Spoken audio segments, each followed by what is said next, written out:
And welcome back to Fantasy Sports today on SportsGrid. Our 2-hour show continues now here live. Craig Mish, George Kurtz going through some fantasy football opportunities in this early part of the season. We'll get back to some baseball talk, of course, next week and do the trade deadline. George, Saquon Barkley with a year to remember, arguably one of the most valuable fantasy running backs we've seen in years. But, naturally, with this kind of wear and tear on a player, it does at least beg the question, what happens the next year? You're seeing his ADP currently right now sit around 3. We've seen drafts where he's taken 2. There are some drafts where he is the number 1 overall pick. And I think that's probably more likely than him sliding down, George, in any draft. It's usually either 1, 2, or 3. Bijan Robinson of the Atlanta Falcons is the one that I think that is, sort of going neck and neck with him at 2 and 3. What do you make of the season that Barkley had last year as he piled on the yards to get over 2,000, and what can that look like this year? Well, it was fantastic last year, right? He was utterly awesome. All right, he had the play of the year with that backwards jump over the linebacker. Right, that was fantastic. I mean, he was great. And think of what he could have had or could have been if not for all the tush pushes, right? The brotherly shove. He would have had another half dozen touchdowns minimum. The fantasy season he could have had would have been dynamic. And by the way, he could have had much more than 2,005 yards. Right, he sat out the second half of a Giant game. He could because the game was out of hand. Several other games as well. I understand we could probably go back in time, and these other running backs might have done the same thing. But I'm just pointing out that his year could have been much better with different circumstances here. So he was great. I'm assuming he'll be great again. You want to take Jahmyr Gibbs? I don't have an issue with it, but Barkley, yeah, you're going to lose the touchdowns. Gibbs, okay, you got Montgomery there. So there is a sort of a problem with both guys there. You mentioned Bijan Robinson in the Dynasty League I play in with a lot of the personalities from SiriusXM. I was shocked. It's a Dynasty League, so that does change things a little bit, but I was shocked and thrilled to get Bijan Robinson at 9 overall. Couldn't believe he lasted that. I wasn't planning on. He'll be gone by 9. So I had other issues, other plans there, and hey, he lasted. So people for some reason still don't believe truly in Bijan Robinson. So Jahmyr Gibbs is an easy one here in the top 5 of every fantasy draft, and I think for good reason. And then we get to the fun part of fantasy football here in 2025, George. The biggest questions are the 2 players that we're going to discuss. All right, so the Raiders are back making the sexy picks, right? Okay, so they take Ashton Genty, who's a first-round pick in every fantasy football format. We've seen a lot of rookies in their first year perform well. George, when you and I started playing fantasy football, if there was a rookie, it didn't matter. The guy was not going in the first round no matter what. You'd get him later. You'd take Edgerrin James or Fred Taylor. I mean, those guys, or Portis, those guys were never taken in the first round because you just were worried. That's not the case anymore. And then you have Christian McCaffrey, who's still a first-round pick in fantasy football. And this is going to be the last time people are going to take that chance on McCaffrey, but he's back yet again. I mean, is there a bigger talking point going into the season than McCaffrey, again, going into the year being a first-round pick again? I mean, I got to tell you, if I'm in that spot, I may do it again, George. I mean, I may take that shot again.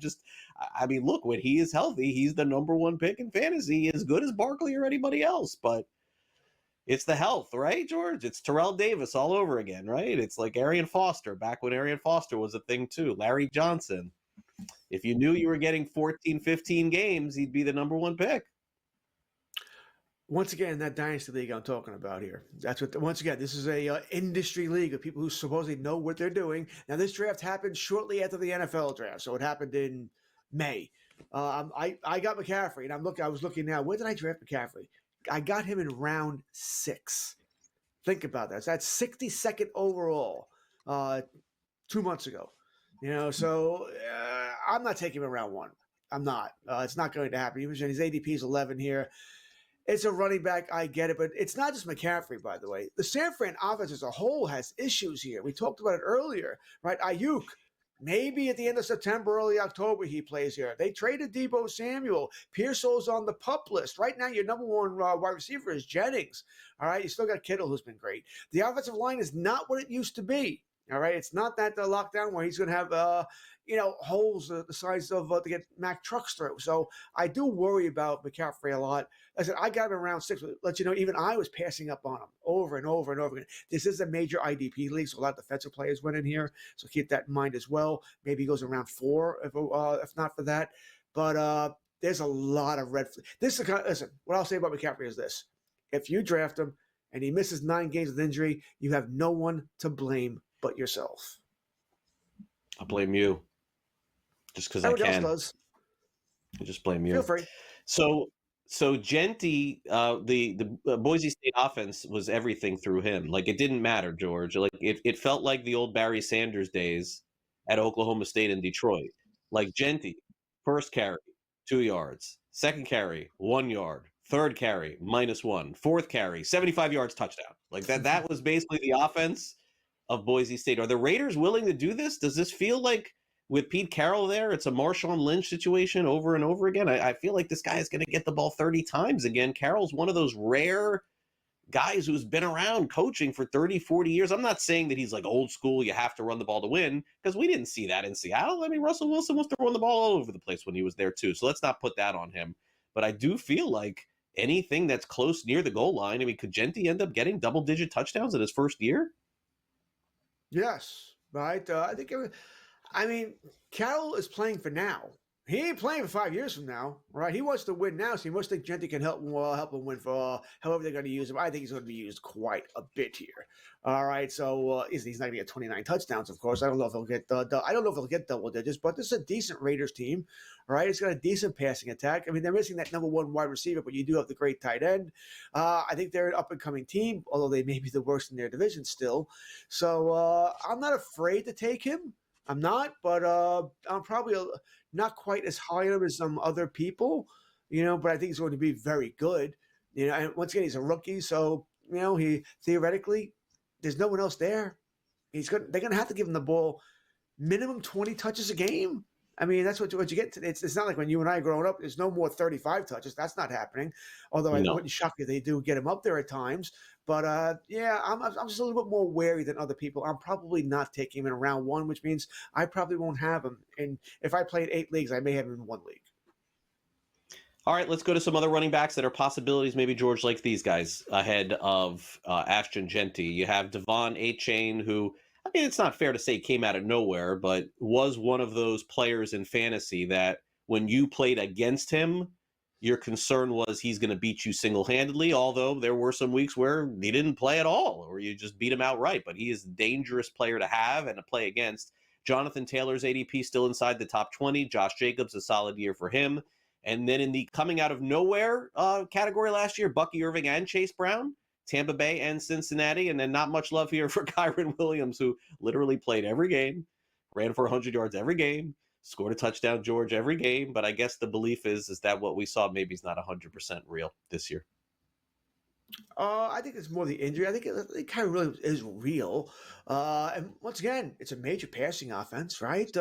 If he can stay healthy, and when I say healthy, by the way, 17 games. I don't know if anyone's playing 17. All right, just if you give me 15, and be healthy during the playoffs. All right, that's always important there, right? Need to be healthy weeks 15, 16, and 17 during the fantasy playoff season here. So I'll take that. My 2 favorite guys here. I know Jacobs he's a consistent guy. You know what you're going to get from him. So you want to go Jacobs, fine here. I'm going with the lower guys. I'll take Irving and Brown because with those 2 passing offenses and the defense, especially on the Bengals, is bad. We know they're going to need to keep putting up points over and over and over again. I'll take that back and forth. Bucky Irving of Tampa with Evans, Godwin, and Agbuka. I know I probably butchered that name up there for Tampa Bay. No one's paying attention to the running backs on Cincinnati and Tampa. It's all about the wide receivers and not getting beat over the top. These guys are never, ever going to see a 7-man box, an 8-man box. We will take a quick timeout in fantasy sports today and discuss the player who was taken in the top 10, falling quite a bit.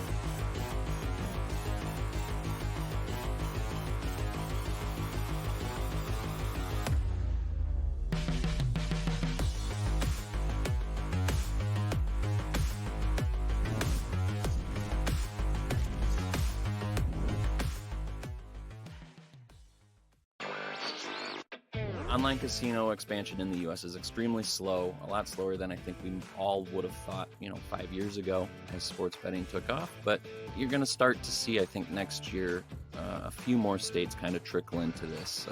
On top of Maine, you had Illinois kind of talk about it. Governor J.B. Pritzker pitched it as an idea to help cut down the budget deficit. Of course, we've got a weird tax fallout there. Newswire, only on SportsGrid. Obviously, he didn't do great in the last two majors, and we're going home here. We're going to Northern Ireland, Royal Portage. This is Rory's the reason why we're going here. Got off to a rough start, throwing his tee shot out of bounds back in 2019. I think he'll be ready. Not yet ready to call him the winner. I still have a couple of days before I do that, but it is a home game for him. And as you saw, based on this weekend, he is playing well. In-game live, only on SportsGrid. His run in Salt Lake is over, but obviously the intimidation of a guy that's been around that long in Gundy and in this guy, if you look at their cases, they're very similar. It's been going on forever, right? And it's time for a change, I think, in Stillwater and in Salt Lake. I got to be honest with you. And believe me, if they lose again, they're going to get rid of him. Pharrell Coast to Coast, only on SportsGrid. No superstar wants to go to Portland there, so you go, oh, well, Dame actually wants to be back here, and this is going to hurt us. It sort of brings back those vibes where Kobe Bryant was in L.A. Great basketball player, horrendous basketball team, but maybe he could sell a couple extra seats and be a star in the building. That's Dame. And also from a perspective of what Dame wants, Dame just doesn't care about championships, and that's okay. Like, he makes a lot of money. He can do that and continue to lose in Portland. Can have it both ways, I guess. The Early Line, only on SportsGrid.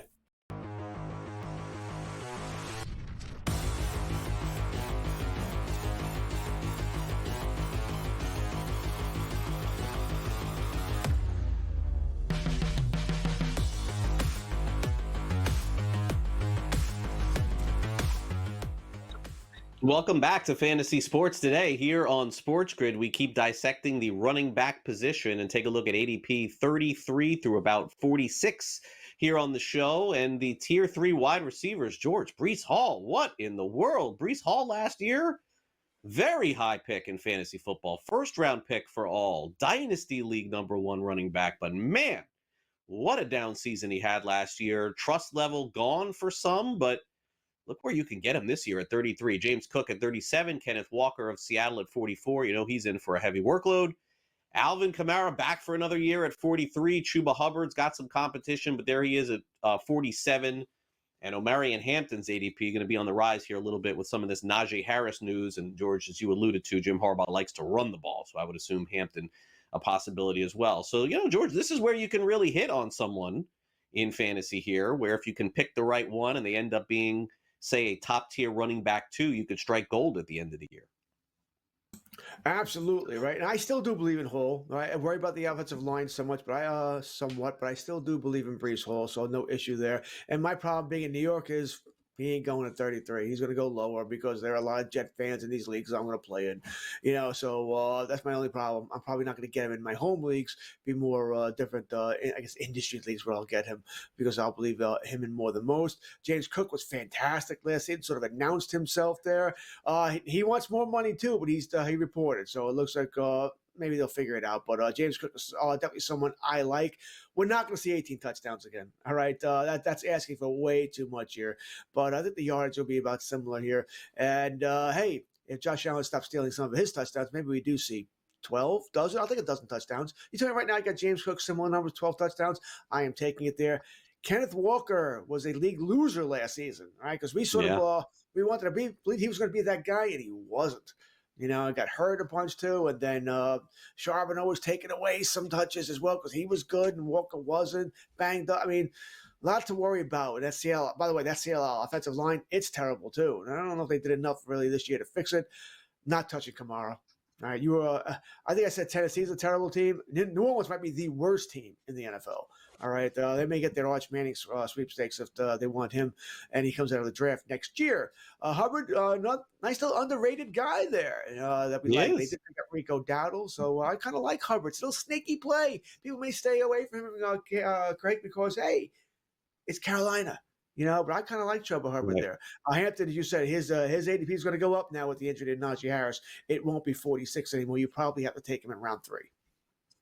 All right, let's take a look at the next tier down. A couple of veterans leading the way here, consistent, but as I've talked about before, not the sexiest. Joe Mixon at ADP 48 for Houston, and James Conner, the ageless wonder for Arizona's ADP is 51. Then some young players involved here too, and as you see, RJ Harvey, again, he's currently a holdout. Travion Henderson, currently a holdout. David Montgomery in Detroit, he and Gibbs were both playable last year at the same time. DeAndre Swift of Chicago at 62.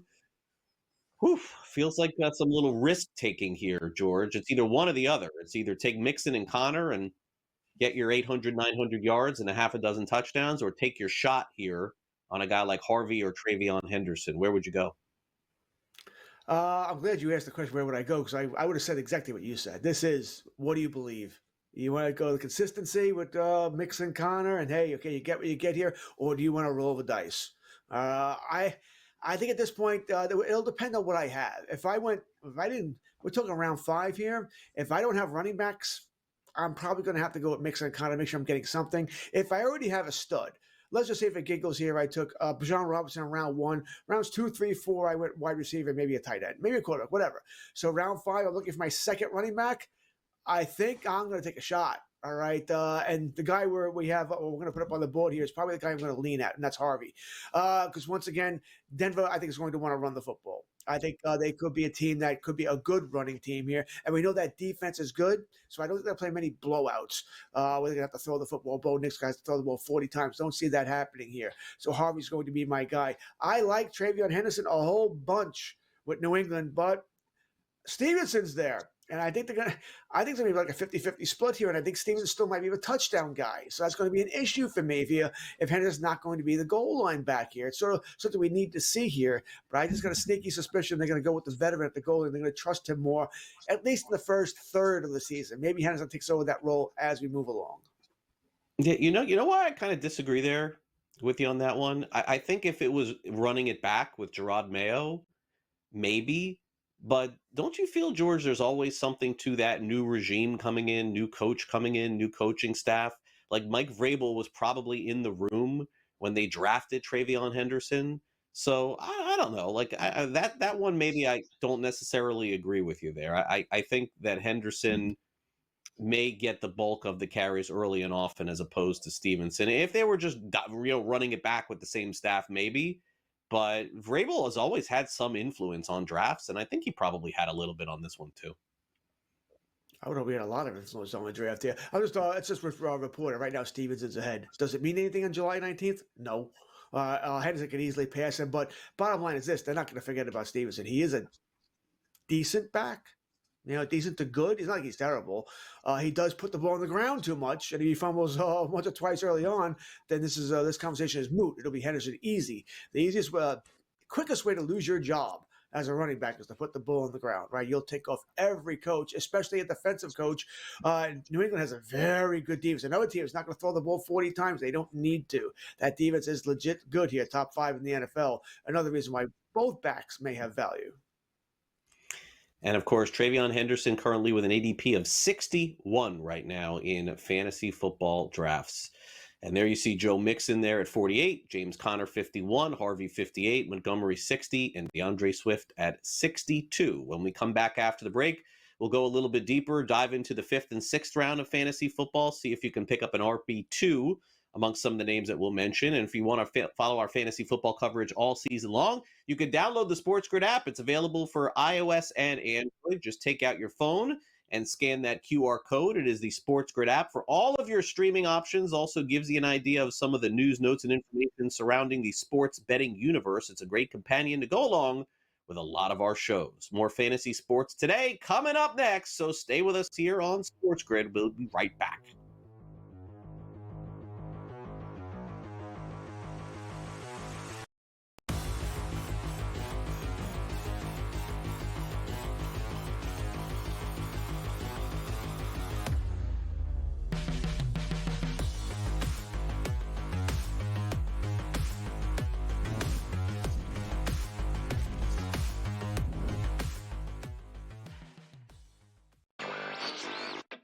Online casino expansion in the U.S. is extremely slow, a lot slower than I think we all would have thought, 5 years ago as sports betting took off. But you're going to start to see, I think, next year, a few more states kind of trickle into this. On top of Maine, you had Illinois kind of talk about it. Governor J.B. Pritzker pitched it as an idea to help cut down the budget deficit. Of course, we've got a weird tax law out there. Newswire. Only on SportsGrid. Obviously, he didn't do great in the last two majors, and we're going home here. We're going to Northern Ireland, Royal Portage. This is Rory's the reason why we're going here. Got off to a rough start, throwing his tee shot out of bounds back in 2019. I think he'll be ready. Not yet ready to call him the winner. I still have a couple of days before I do that, but it is a home game for him. And as you saw, based on this weekend, he is playing well. In-game live, only on SportsGrid. His run in Salt Lake is over, but obviously the intimidation of a guy that's been around that long in Gundy and in this guy, if you look at their cases, they're very similar. It's been going on forever, right? And it's time for a change, I think, in Stillwater and in Salt Lake. I got to be honest with you. And believe me, if they lose again, they're going to get rid of him. Pharrell Coast to Coast, only on SportsGrid.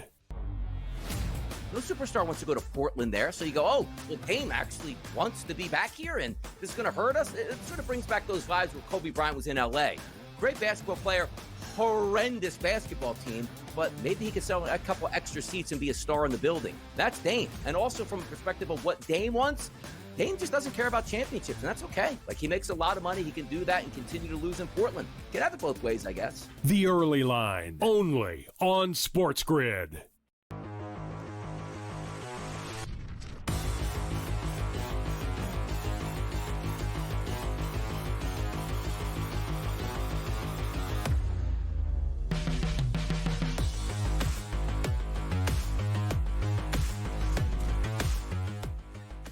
Craig and George back with you for Fantasy Sports today. Don't forget Joe Pisapia, Matt Stryker. They got you covered on Sunday morning on FST as well, talking lots of fantasy football, and the baseball season rolls on as well.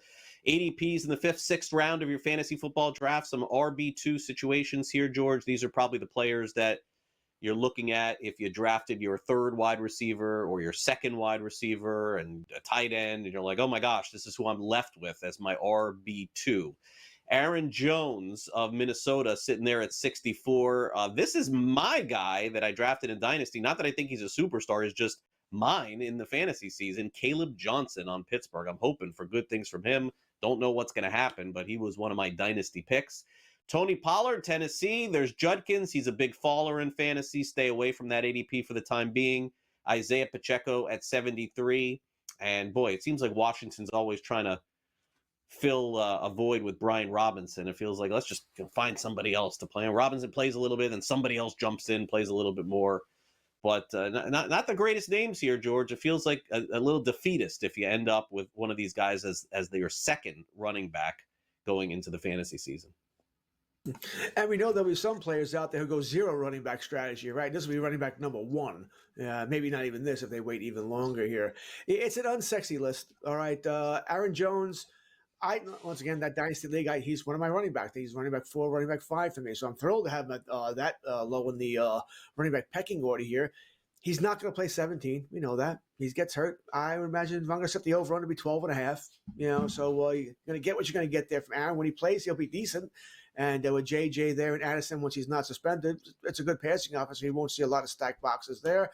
I agree with you about Caleb Johnson. A lot of upside there. We'll see what Pittsburgh can do with Aaron Rodgers. It's a legit threat there at quarterback. So once again, I don't think Davis will be focused on him. Pollard's the guy that he's going to put up solid numbers for you. They're going to run the ball a lot, try and protect Cam Ward, get Cam Ward at the 2nd and 6, right, rather than 2nd and 9. So, he'll get some shots there. Judkins, I'm not touching. Pacheco's another guy. He plays on Kansas City. Once again, it's a throwing team, so he's not going to see stacked boxes either here. So I think he can do some damage. You're going to need some touchdowns from him because he's not going to be a big yardage guy. We know that. I want nothing to do with Brian Robinson. I had him on a team or 2 last year, and he just wilted as the season went on. He was really good the first 8 weeks of the season, and then that was it. and he really killed one of my teams there. So probably leaving him alone. It might be, I almost said Redskins, but it might be the Commanders' biggest weakness, right, on offense. Everything else seems to be taking place here. Just don't have that bell cow running back. Do you think that we learned a lot about Kansas City's offense last year? Remember that we went into the season actually the last couple of seasons thinking, well, look, you just want a part of Kansas City's offense. It's Mahomes, it's it's Rashee Rice, it's Worthy. So just take Pacheco. You're going to get good stuff. That really, George, was not the case last year with Kansas City's offense. It sort of went the other way, and I think that that's a representative of why Pacheco was down so much this year. Let's also be clear, he missed a lot of time with injury last year, but just owning a piece of the Chiefs' offense is not the same as the Bills and the Bengals and some others after they took a step back. It's a different kind of offense. It's not that high score where they're going to score 40 points a game, right? They don't have Pat Mahomes is probably the best NFL quarterback. Fantasy quarterback, not so much. In fact, I think we ranked him last week. I think you and I might have put him at 6, and even that we're like, okay, 6, but he's not Hurts. He's not Josh Allen, Lamar Jackson, Joe Burrow. He's after that, So and I thought I had somebody on Twitter go, it was laughable at you. You guys had him at 6. He should be higher. Really? Who are you taking out? You taking Mahomes over Burrow? No. Allen? No. Jackson? No. Hurts? No. So who are you taking out? So it's about as high as he's going to go. And I know some people have him double digits. He's just not that guy anymore. The running game is okay at best. The wide receivers, Worthy, Rice, they're nice. Kelsey's not Kelsey anymore. This is not a high-flying KC offense. We're going to do the Hall of Fame thing again. Every time we bring that up. Mahomes needs to win. He would have won the Super Bowl last year. Championship. You're missing out on. It's like old, jokes that are like behind the scenes. We're not going to do it here on this show. But George and I have debated whether or not Patrick Mahomes is a Hall of Fame or not. All right, let's do this. We'll take a quick timeout. Coming back next, it's a strange year for tight ends in fantasy. Last year was the year that we had a first-round pick in fantasy at tight end, had a second-round pick in fantasy, and thought it was a coming-of-age time at tight ends, and then things certainly went the other way. It was a tough year for that position. Will it be a better year this year? We'll tell you next. Watching Fantasy Sports Today on SportsGrid.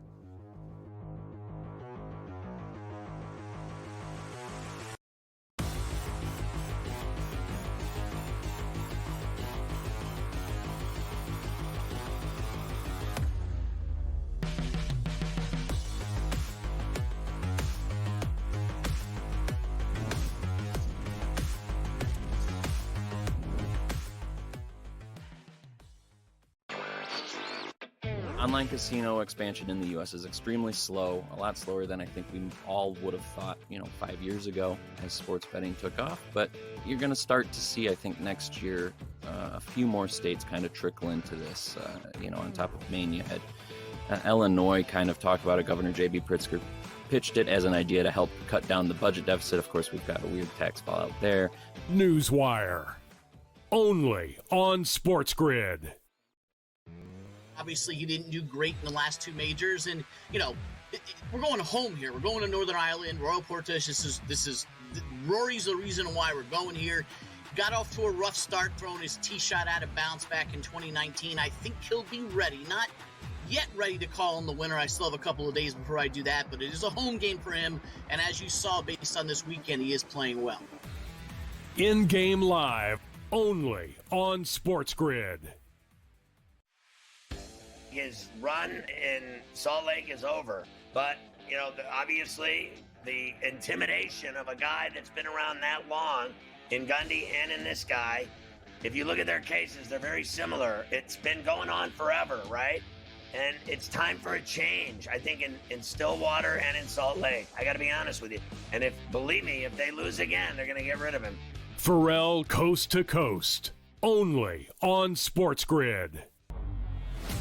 No superstar wants to go to Portland there, so you go, oh, well, Payne actually wants to be back here, and this is going to hurt us. It sort of brings back those vibes where Kobe Bryant was in L.A.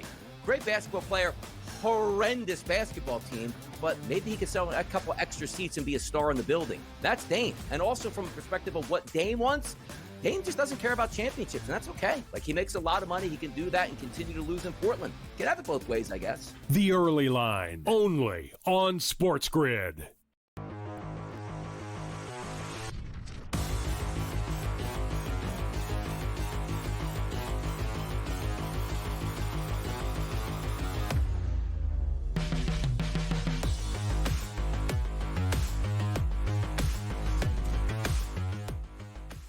And welcome back to Fantasy Sports today here on Sports Grid. George, what a season last year for tight ends, doing shows like this, bringing up McBride and Laporta and Kelsey and so many different tight ends, guys going in the first round and the second round. I mean, George, we're not going to have a tight end drafted in the first round in fantasy this season, and in some leagues, you're not going to have one in the second.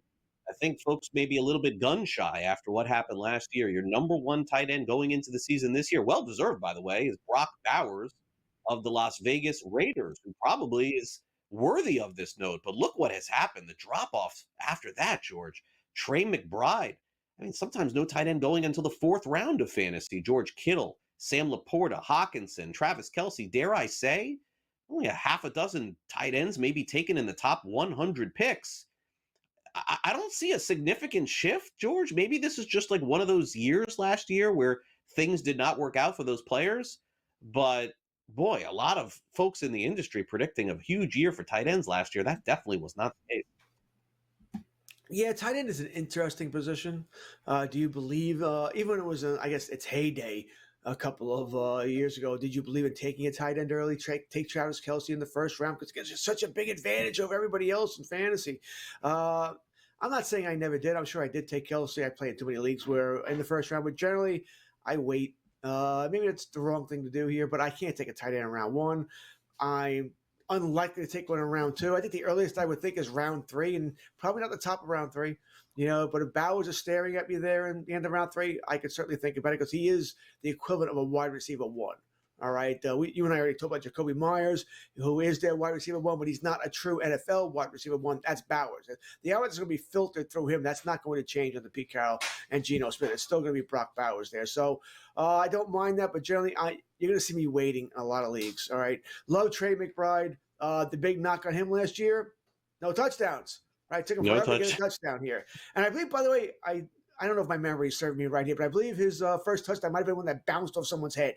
Yeah, it wasn't even. It was more of a luck touchdown. So one of those. George Kittle just never ages. I have no problem with him in round 4, round 5. After that is why I'm waiting. If I don't end up with one of the top 3, I'm waiting. I'll wait for Laporta, Hawk, Kelsey, Njoku, Mark Andrews, who's still there. Evan Engram, who I think is going to have a bounce back year with Denver being the Joker there. And if I don't get one of those guys, by the way, then it's just good luck at your tight end. I might even draft 2 if I don't get one of the top 9 and just play the game each week. Okay, this week it's Kincaid. This week's Ferguson. Maybe it's one of the rookies, Warren or Loveland there. You're going to play that game here if you don't get one of your top 8, top 9 guys. Kelsey last year still did have 133 targets, 97 receptions, 823 yards, and he was light on the touchdowns with 3. I actually could see a little bit of a better year for him, George, but look, at this stage of his career, and it's been a Hall of Fame career, he's been incredible. If those numbers are 900 receiving yards, and let's say 5 or 6 touchdowns, it still really doesn't move the needle beyond where his ADP is. I think what it just means is that there's a few guys we're going to talk about here that are going to move ahead of him. I think he'll get more than 3 touchdowns. I'll take the over on that. 97 receptions, I'll probably take the under. Yardage probably be similar. I mean, he's still going to be a valuable part of the offense. They don't have the running game is average. We don't know how many games Rashee Rice is going to get, but my over-under there will be 4. So he's going to be gone for some part of the season. I do like Xavier Worthy, but, they still need Kelsey to be Kelsey at times. I think they will baby him again. He won't be out there for 70, 80 plays. He's going to be out there for 55 plays, somewhere in that range here to keep him healthy as the season goes on here. So we have to keep that in mind as well. Plus the backup tight end there, he has some big games as well. So I think Kelsey is still very usable, but I think what you want to be careful about is you don't want to draft the name anymore. Listen, No. I'm not taking him minimum first 4 rounds, and even that, I'm probably first 5, first 6. I'm going to end up waiting a tight end. I know how I'm going to be. I'm going to wait on tight end and see what I can find in round 7 and round 8. Yeah, I think my favorite one is a name that you just mentioned, and it's because of what Bowers did last year. But George, I watched this guy play at Penn State. I really think Tyler Warren's got a shot here to jump up into the top tier here. Now, look, their quarterbacking situation is not fantastic. I kind of think that if Daniel Jones was to play, Warren may be better than what he would be with Richardson. I'm not sure how that will work out. But I'm kind of like Andrews, no thanks. Evan Engram, no thanks. Njoku, Kraft, no. But that Warren name sticks out to me, man. Like, I feel like that's too low at ADP. I'd rather take my shot on him than anyone else on this list. Why not? What am I missing? I have no problem going with Warren. None, and you already said the key there. You probably do want Daniel Jones. All right, because Anthony Richardson, and they're going to give Richardson a shot. I don't know if it's going to be week 1 or whatever. He's back, right? They think he's over the shoulder thing, or they expect him to be over it. So they're going to give him a shot again before they give up on him. I have no problem going with Warren, but he's the kind of guy, Craig, if I take Warren, then I got to take another tight end, just in case he's a bust. I don't generally like drafting 2 tight ends. I like drafting one was taking my wide receivers and running backs here as my reserves. But if I take Warren, I'm going to want to make sure it's not the talent. I think Warren talent-wise is really good. It's the team he's on here that I'm not just sure about how they're going to use him in the offense. So if I take Warren, then of course I'm going to have like a Kincaid, Tucker Kraft if I can, lower in my draft as well. Yeah, I think so. I was received an offer the other day for David Njoku of the Cleveland Browns, and I know it's a messy situation, George. You illustrated that very well. I mean, maybe there is a chance that he repeats the numbers last year. I mean, I didn't accept the deal, but that's what I was thinking is like the numbers weren't that insane that he couldn't do what he did again last year. I do have the concerns like you do at the quarterback situation, but he was one of those that I felt semi-comfortable with as a starting tight end in fantasy. Is that fair? Once again, that dynasty league I had in the Njoku also Kelsey. So I went to a double tight end. I'll figure out what I'm going to do there. What was the trade offer? We want to know what the trade offer was. I believe I had to give up one of either Waddle or Flowers, and I didn't want to do either. No, I'm not doing that. No, I wouldn't do it either. Yeah. I mean, I was more tempted to do Waddle than Flowers, but then I thought, and I already had you could play. It's like super flex stuff, So I have Kittle. And I wasn't really desperate for it. But I was thinking, look, when Kittle's off, I'm going to need somebody. Or, Kittle generally misses a game every year. I can play him. But I'm a little I have Chase and I have some other good receivers too. But I just didn't feel it was worth the squeeze there. And look, Njoku too, George, at the end of the season, he could have 80 targets. He could have 60 receptions. And 700 yards, but he may only have a touchdown. Like that could be the issue. But the red zone is going to be a major issue for Cleveland, no matter how they move the ball up and down the field. They're going to have to go to one of the rookie quarterbacks eventually, right? Flacco's not the answer. Pickett's not the answer. So sooner or later, it's going to be Sanders and Gabriel. Then who knows what happens here? Now, I'm a big believer that the tight end is a young quarterback's best friend, right? Big target, close to the line of scrimmage here that you can get the ball to. But that doesn't mean they're going to have big fantasy there. But like I said, I think Flacco's going to start the season there, and then by October it's somebody else. Maybe it's Pickett. Eventually it has to be Sanders. He has the most upside out of all of these guys. That doesn't mean he's going to be a great NFL player. Cleveland is like a black hole. All right, I don't have much interest in most of their players. Yeah, it's a tough situation. I still do think it would be cool to see Shedeur Sanders play. Like I am not off that. I watched the guy play in college. I understand there's a lot of other stuff going on or whatever. The guy played at a high level in college and went from us doing shows thinking he is the top pick in the draft to not even being discussed. Look, just give me that guy in the last round of a fantasy draft. Stash him, see what happens. I'm not bearish on Shedeur Sanders. I still think he's going to play and play well in the NFL. We'll be back with more after this. Don't go away. Buy or sell next.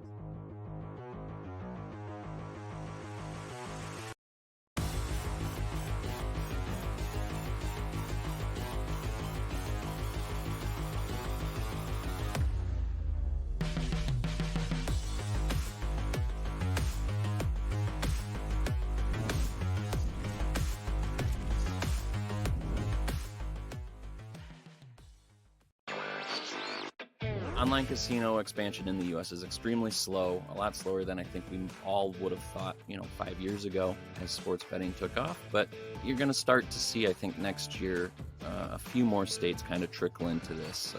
On top of Maine, you had Illinois kind of talk about it. Governor J.B. Pritzker pitched it as an idea to help cut down the budget deficit. Of course, we've got a weird tax fallout there. Newswire. Only on SportsGrid.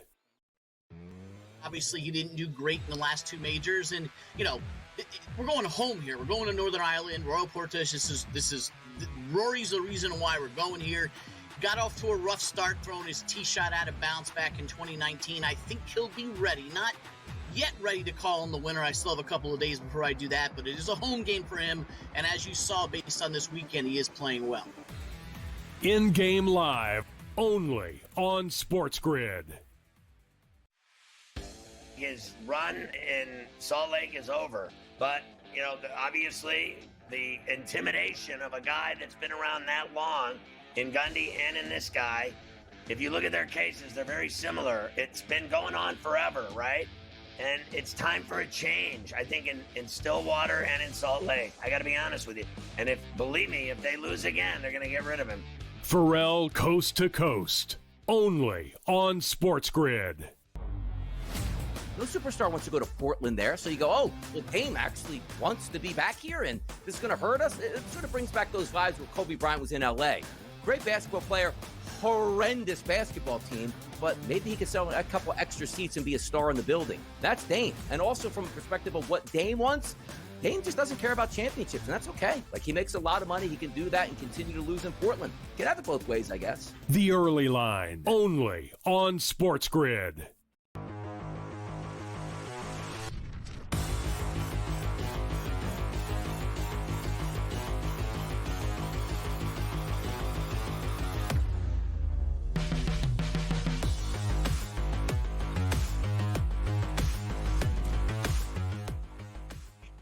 All right, welcome back to Fantasy Sports today here on SportsGrid. Craig and George here with you. I know that those of you yearning for some fantasy baseball talk, don't worry.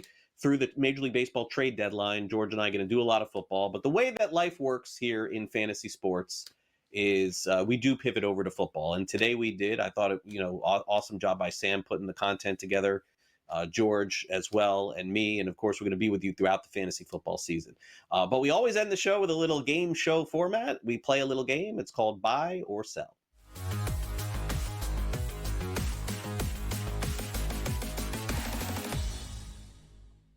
All right, a lot of discussion in fantasy football about super flex leagues, and I'm on board with that. But there's even a bigger question, George. A lot of folks are now pivoting over and playing some of these IDP leagues. That's called individual defensive player, drafting defense in a fantasy league. George, you buy or sell? The increase in popularity of IDP leagues is warranted. I know Joe Pisapia is very big into this.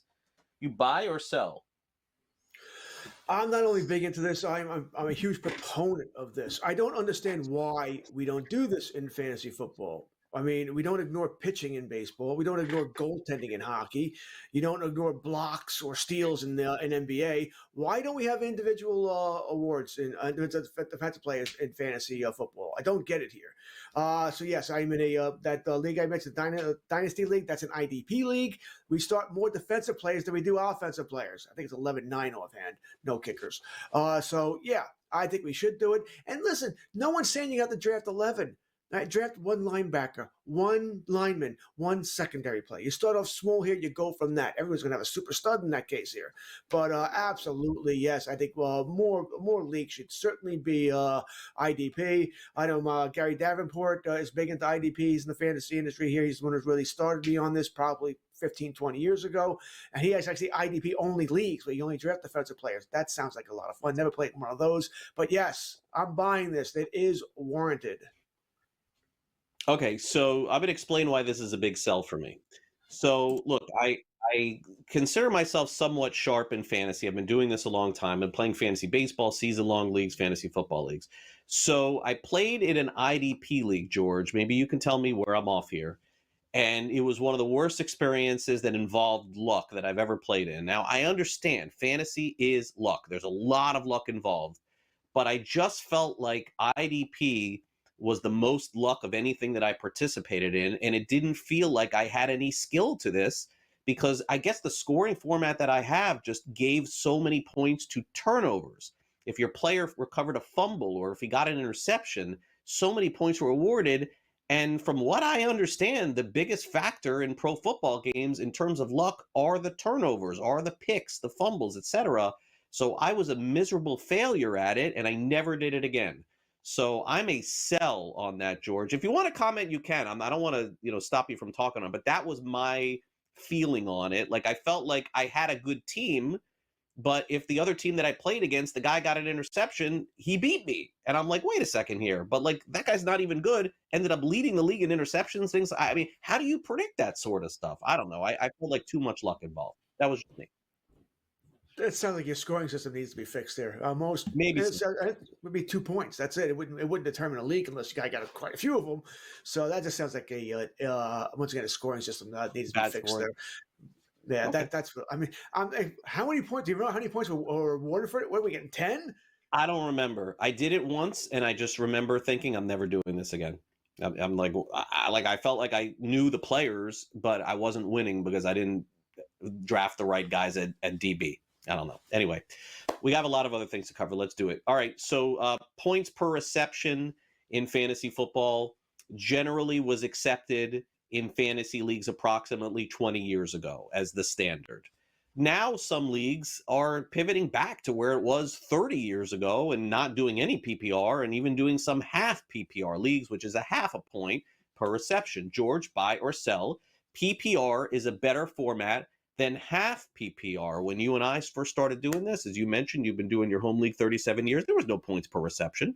And then all of a sudden, about 20 years ago, it's like, you got to have a point per reception. Now some leagues are dialing it back. What do you got? Buy or sell? One versus a half.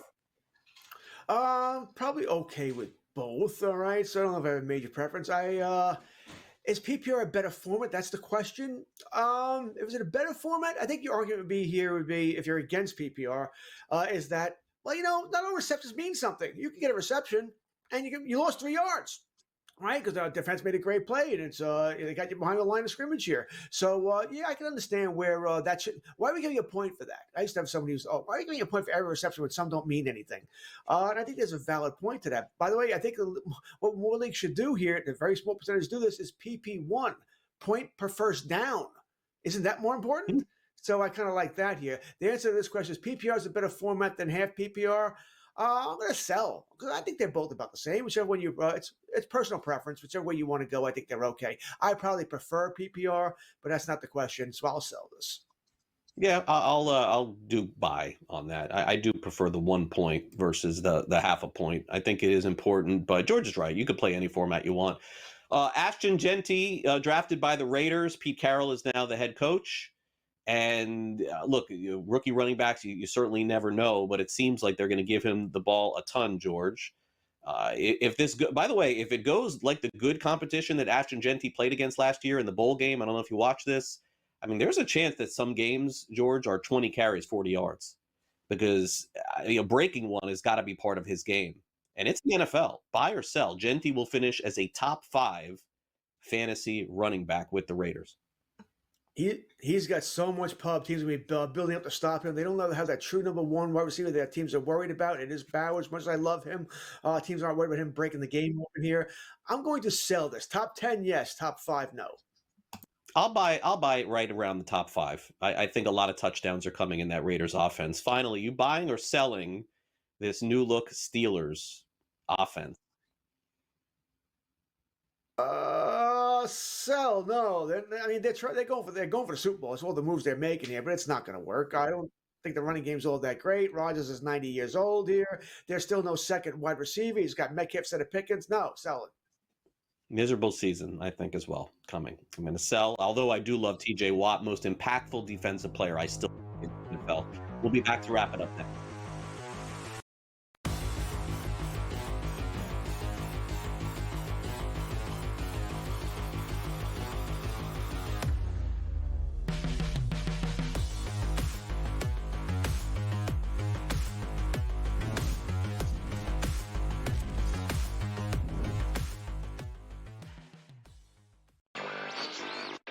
Online casino expansion in the U.S. is extremely slow, a lot slower than I think we all would have thought, 5 years ago as sports betting took off. But you're going to start to see, I think, next year, a few more states kind of trickle into this.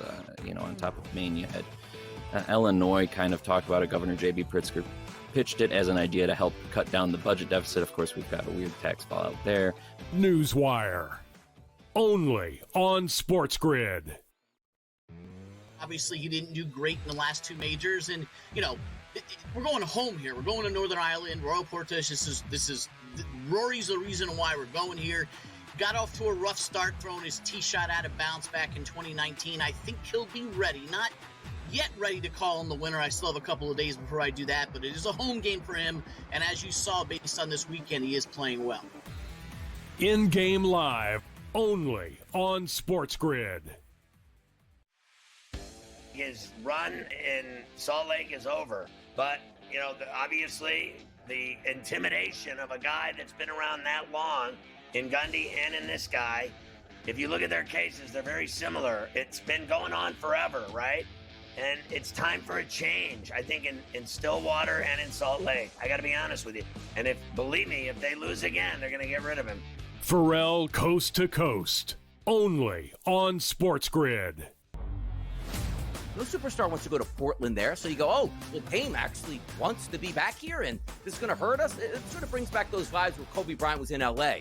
Great basketball player, horrendous basketball team, but maybe he could sell a couple extra seats and be a star in the building. That's Dame. And also from a perspective of what Dame wants, Dame just doesn't care about championships, and that's okay. Like, he makes a lot of money. He can do that and continue to lose in Portland. Can have it both ways, I guess. The Early Line, only on SportsGrid.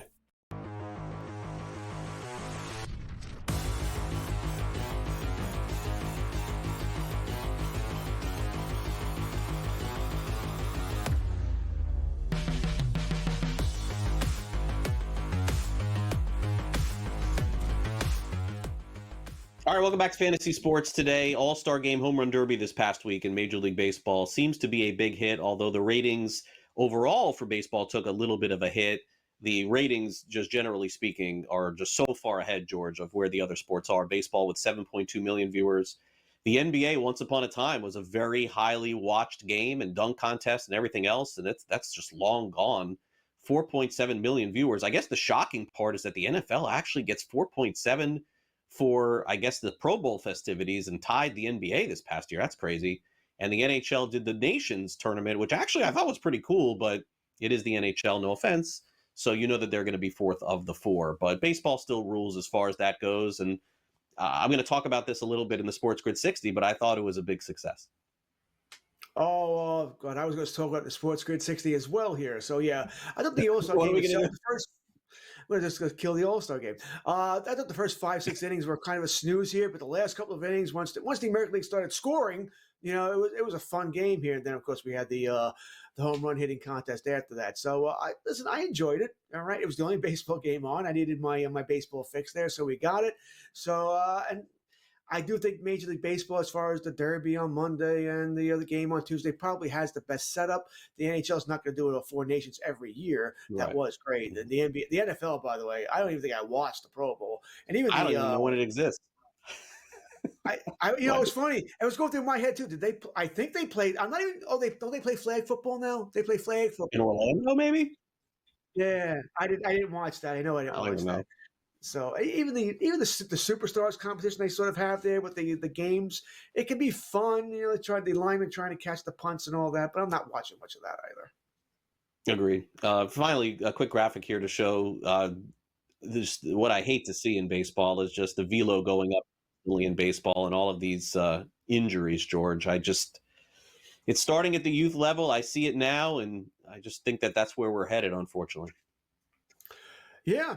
I mean, it is unfortunate. The game is not what you and I grew up with, right? There's no pitching anymore. It's all throwing. Throw the ball as hard as you can for as long as you can. Then we'll get the next guy who's going to do the same damn thing. That's what they're doing here. I don't like it, Craig, but I don't know what's ever going to change. They don't want the ball being put in play.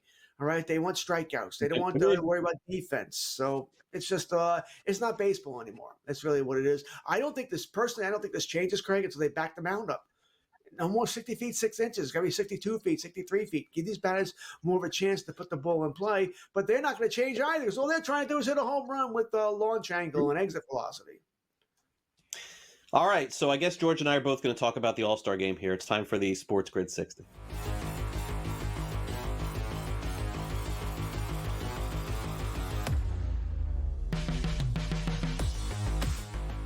All right, the Derby at the end of the All-Star game. Yeah, it was fun. All right, I enjoyed it. It was no one wants to see a tie. All right, no one wants to see a tie. We want a winner. We want a loser here. I have two problems with it. One, I mean, we're a gambling network. Bet heavy on the national. So Alonzo, Schwarber, and I forget who else they had there. And the American League was Aranda, Rosarina. Okay, Rooker was legit. That was an easy choice to take the National League. I would have liked to have seen Ohtani. Would have liked to have seen Judge, Raleigh. But I understand, though. I think Judge and Ohtani were gone, and Raleigh hadn't played in hours, so they weren't going to use them. That's my only quip with that. Would have liked to see better players.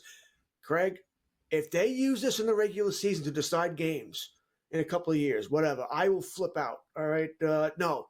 All-Star game, exhibition game, fine. Don't use this to decide regular season games. The ghost runner is idiotic enough. Having a home run derby decide who's going to win games and lose games that count in the regular season? No. So I just did all this on the Marlins broadcast last night. Okay. So number one, first thing, George, is that Aaron Boone and Dave Robert and whoever the managers are, George, next year too, of the All-Star game, have decided to have a very important responsibility to the league and to other managers not to get their star players hurt. You will not see those players participate in a swing off, especially considering that they know they're going to be out of the game. Anybody who gets voted into the All-Star game by the fans is not going to participate out of fear that they would come back into a game and hurt by swinging. So that's never going to happen. Like it or not, that's the reason why. Also, this is not going to be used in any regular season format. I inquired even about the World Baseball Classic coming up in March. That's not going to happen as well. So, George, you can rest assured that you're only going to see it in the All-Star game. And by the way, all players that will be used will be players that are not starting in the All-Star game moving forward. George, great to see you again. Have a good weekend. Thanks to Sam Arthur. We'll see you next week. Sports Today.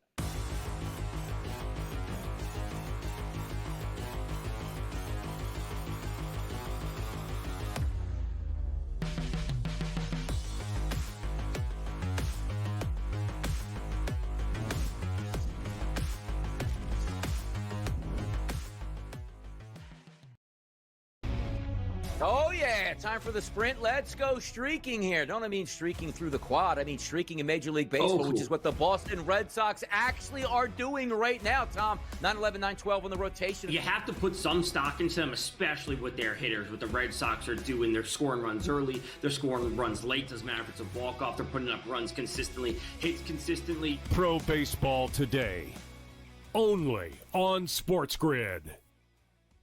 How are you going to compete against a guy with 15 entries? A lot of the guys that won Survivor at the Circa, because since I'm there every single year through contest weekend, one guy won it all with one entry. And the truth is, he told me that he maxed out his entries the next year because he had the money to do it.